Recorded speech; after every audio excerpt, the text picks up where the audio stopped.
Bueno, a ver, ¿cómo se lucha en España contra el acoso escolar? Pues la respuesta no es nada sencilla. De hecho, no hay una única respuesta, sino 17. Vamos a meternos de lleno a analizar el sistema que tenemos, que ya adelanto que es complejo, está muy fragmentado y rige la lucha contra un problema que, por desgracia, sigue ahí, muy presente en nuestros colegios e institutos. Mirad esta cifra, un 32%. Es un dato que viene de un estudio internacional muy reciente y la verdad es que impacta. Estamos hablando del porcentaje de jóvenes que ha dicho haber sufrido acoso solo en el último mes. Ojo, que esto no es un número más en una estadística, es una auténtica llamada de atención que nos obliga a pararnos y preguntarnos qué estamos haciendo para solucionarlo y, sobre todo, ¿es suficiente? Para poder hablar de todo esto, lo primero es tener clarísimo de qué hablamos cuando decimos acoso escolar. Porque, a ver, no es una pelea en el patio ni un conflicto que pasa un día y ya está. No. Para que sea acoso, se tienen que dar tres condiciones, tres pilares, sí o sí. Primero, que haya intención de hacer daño. Segundo, que se repita en el tiempo. Y tercero, y esto es clave, que haya un desequilibrio de poder. ¿Y qué quiere decir esto? Pues que la víctima se siente totalmente indefensa, que no puede salir de ahí por sí misma. Vale, ya que hemos puesto la base, vamos a profundizar un poquito más. Antes de ver las soluciones, es fundamental entender bien el problema en todas sus dimensiones, ver qué es lo que hace que esta dinámica sea tan destructiva. Es que el acoso tiene muchas caras. No es solo lo que a veces imaginamos. No hablamos solo de la agresión física, de los golpes. Puede ser verbal, claro, insultos, motes, humillaciones, un día tras otro. Puede ser psicológico, que van minando la autoestima poco a poco. O puede ser social, que es, durísimo, hacer el vacío, aislar a alguien, excluirlo del grupo. Pero, como decíamos antes, la clave de todo, lo que lo convierte en una auténtica tortura, es la repetición, que no para. Es ese goteo constante lo que lo diferencia de una simple pelea. Y claro, en el mundo en el que vivimos, a todo esto se le ha sumado un altavoz gigantesco y muy peligroso, Internet, el ciberacoso. Es que esto añade unas capas de daño terribles. Pensemos que algo se puede hacer viral en minutos exponiendo a la víctima delante de todo el mundo. El acosador, además, se puede esconder detrás de un perfil anónimo, lo que le da una sensación de impunidad total. Y lo peor de todo es que no hay escapatoria. El acoso en el cole, mal que bien, se acababa al sonar el timbre, pero esto no. Esto persigue a quien lo sufre, se mete en su casa, en su móvil, en su habitación. Bien, ahora que tenemos el problema bien definido, vamos a ver la otra cara de la moneda, cómo se enfrenta España a esta realidad. Y aquí es donde la cosa, como decíamos al principio, se complica y se vuelve, un auténtico mosaico de protocolos y normativas. El punto de partida para entender cómo funciona todo en España es, cuanto menos, sorprendente.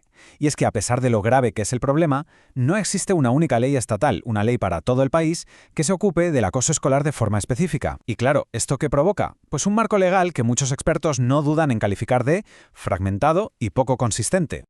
Y esa fragmentación de la que hablamos se puede resumir en un número, 17. Tenemos 17 protocolos distintos para actuar, uno por cada comunidad autónoma. Y esto tiene unas consecuencias enormes. Para empezar, significa que la protección y los derechos de un niño o una niña pueden ser diferentes según su código postal, literalmente. Además, hace casi imposible tener datos fiables a nivel nacional para saber la dimensión real del problema. Y ya ni hablemos de la incertidumbre para una familia que se tiene que mudar de una comunidad a otra. Claro, este sistema no surgió de un día para otro. Fue una reacción, una evolución a lo largo del tiempo. Hay un punto de inflexión muy claro y muy trágico, que fue el caso Jokin en el País Vasco. Aquello fue un shock que llevó a crear el primer protocolo de todos, allá por 2004-2005. A partir de ahí fue como una reacción en cadena. Otras comunidades empezaron a crear los suyos, a actualizarlos, y así, durante la siguiente década, hasta llegar a la situación que tenemos hoy, cada una de las 17 comunidades autónomas con su propio manual de instrucciones.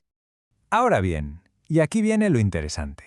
A pesar de que tenemos 17 documentos diferentes, si nos ponemos a mirar dentro de ellos, vemos que la mayoría, en el fondo, comparten una estructura muy parecida.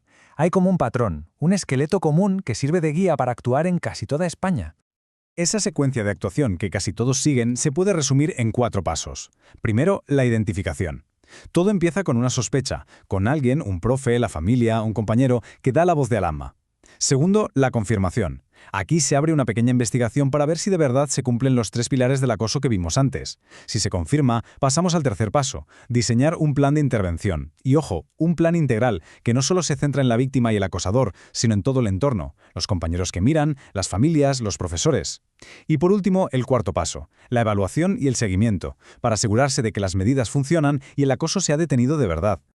Este modelo de 4 fases es, por así decirlo, la norma general en casi toda España. Es la hoja de ruta que usan 16 de las 17 comunidades. Pero hay una excepción muy importante, y es Canarias. Allí apuestan por una filosofía completamente distinta, que se basa en la mediación. Y esto no es solo un cambio en los pasos a seguir, es un cambio de mentalidad. Se prioriza el diálogo, el intentar restaurar las relaciones por encima de aplicar un procedimiento superestructurado. Bueno, ya hemos visto el esqueleto común.